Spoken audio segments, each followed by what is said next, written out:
지금 우리나라의 선거구, 국회의원 선거구가 어떤 곳은 30만 명이 사는 지역구에서 한 명을 뽑고요. 어떤 곳은 10만 명 사는 곳에서 한 명을 뽑습니다. 그래서 표가 가치가 일치하지 않지 않느냐, 3대1 이것이 괜찮느냐, 그래서 헌법에 위배된 것이 아니냐.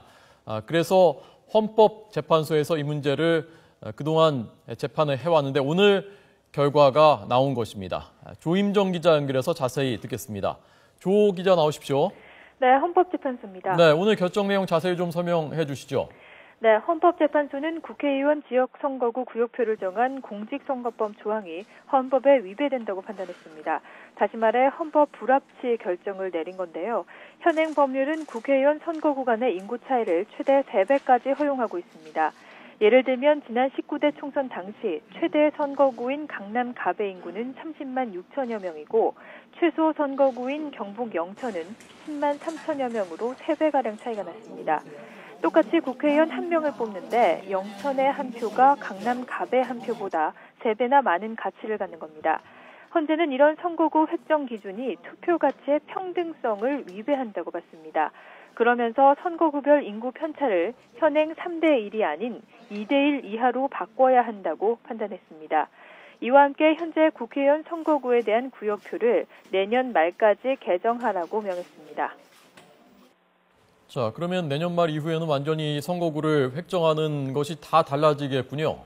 네, 그렇습니다. 헌법재판소의 선거구 획정과 관련한 위헌 심판은 지난 2001년 이후 13년 만입니다. 지난 2001년 헌재는 선거구 간 인구 편차를 4대1까지 허용한 법이 인구 편차에 관한 허용 한계를 넘어섰다며 인구 최대 선거구와 인구 최소의 허용 한계를 3대1로 정했습니다.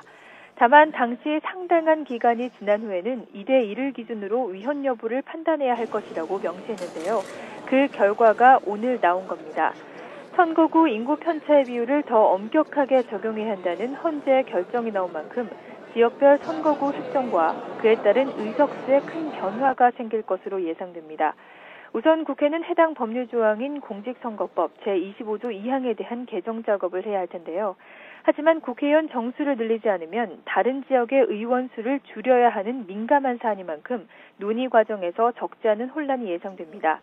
특히 국회의원 1인당 인구 평균인 19만 명보다 낮은 호남과 강원 등 농촌 지역의 경우 의석수가 줄어들 수 있다는 점 때문에 후폭풍이 불가피해 보입니다. 지금까지 헌법재판소에서 YTN 조임정입니다.